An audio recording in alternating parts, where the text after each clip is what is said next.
Hi, this is Michael Cohen, Dallas elder law and estate planning attorney, and I'm joined by my friend Don Crawford Jr.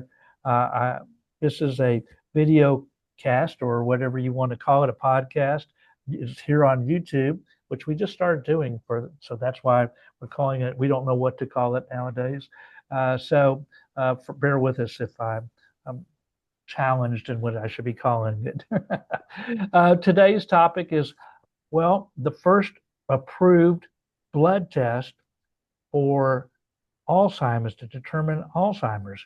Now, this is really important. And we're doing this now because the walk to end Alzheimer's is coming up very soon. Michael's Marchers has a team, and I hope some of y'all will join us. And so this is really important because uh, of early detection. So they have this Lumipulse is what the test is called. Some people have had blood tests before to determine, but you see what this does is it detects the couple of plaques that are proteins rather that you are more likely to be synonymous with Alzheimer's. The amyloid is very common with those with Alzheimer's. This could detect these different proteins that are more likely to have amyloid, and so that person is more likely to have Alzheimer's. It's going to be for people who are over 55 and probably had something that maybe some sort of memory lapses that there's some concern about is going to be the one. So it's not going to be just probably for everybody. But this is very important because a lot of people right now when there's two drugs, Leqembi and Kisunla, and before you could even, which slows down Alzheimer's, uh, before you could even do that, you have to often have either a PET scan or a spinal tap to determine the likelihood of Alzheimer's.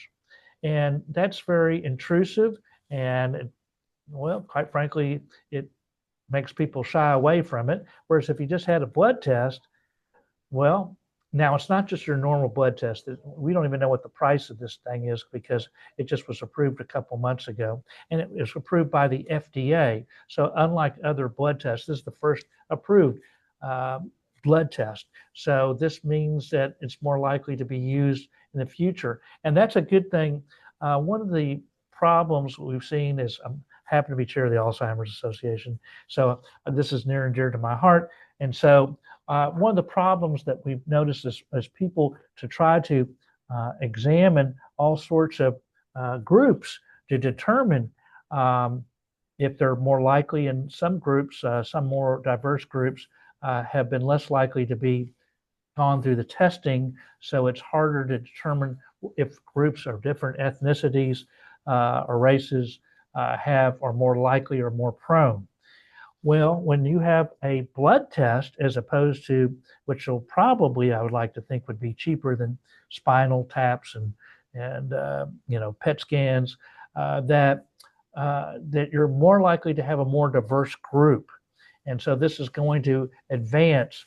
I think, besides having more people who could determine things at an earlier age, it'll have a more diverse group, so we'll have further progress, and and hopefully then that these people from that blood test will, maybe be able to have these other drugs quicker, and probably there'll be further advances. Now, of course, we hope that people just have a good diet and exercise, and are nutritious and do the things that we think are normally good for good health to begin with. But certainly not everybody. I know, Don, you had sent me an article about sometimes that it could be that you're exposed to lead in cars because it was leaded, and so you see, we can't control that. For our generation, that was very common until I don't know what year it stopped, but so it was more common at one time, and so that could, who knows if that's more likely to cause Alzheimer's or not. And those are things that are environmental that we can't control. Um, Other things we can, like if you had a processed red meat, we know that from further studies from last year or a couple of years ago that was more likely to cause an issue.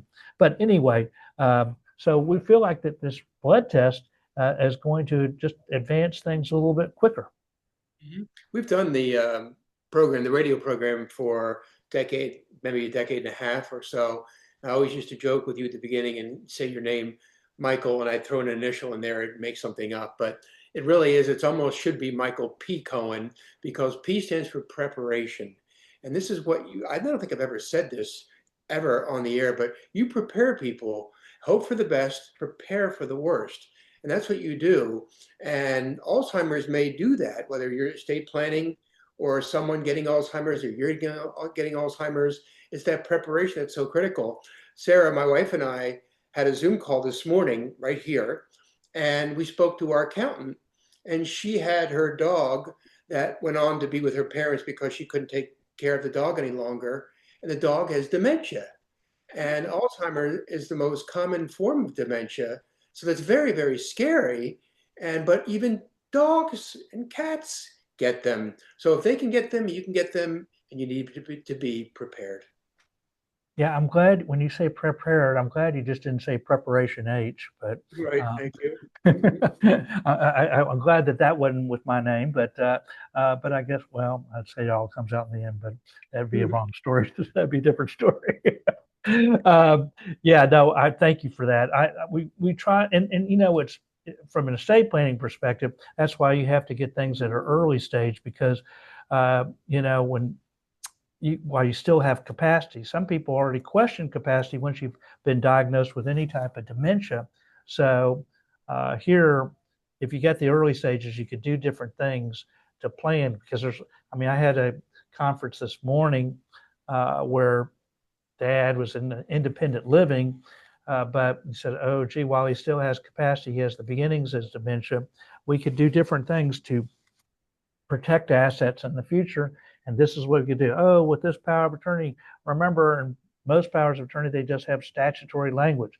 Well, we could create these trusts or do this type of transfer planning and doing different things that go within the rules. So anyway, the bottom line is if you have the beginnings of a dementia, you certainly want to have your documents prepared. We showed, on one of the shows, we had that pie chart on what happens when you don't have a will. So if you don't want things to go according to state law, but according to what you want, well, that's your opportunity. So by detecting earlier, not only can you deal with health issues, but also you could, in case something bad. Let's say you had the beginnings of dementia and fell, and a lot of times that dementia gets worse. Or if you had surgery, then the dementia gets worse. So you ought to do things at the earlier stage because we don't know what tomorrow brings. And that's the whole idea about planning. Completely agree. So if you want to go to our next workshop on estate planning or Medicaid or anything you want to know about that type of planning, please attend by calling either 214-720-0102 or sign up online at dallaselderlawyer.com. That's dallaselderlawyer.com. We have them every month. So don't worry if you miss the next one. It's not sure when this podcast will be shown, but whenever the case may be, we have them every month. And we also actually have often a Medicaid workshop as well, just on Medicaid as well. To do that, again, you just call 214-720-0102 or sign up online at dallaselderlawyer.com. That's dallaselderlawyer.com. If you think that this YouTube presentation was valuable to you, I hope you'll just push the like sign. Thank you, Mike. Thank y'all very much. Appreciate it, Don.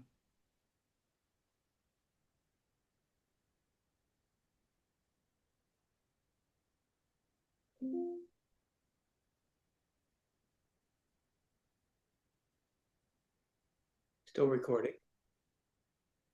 I'm getting so many of these messages here that go over on top of the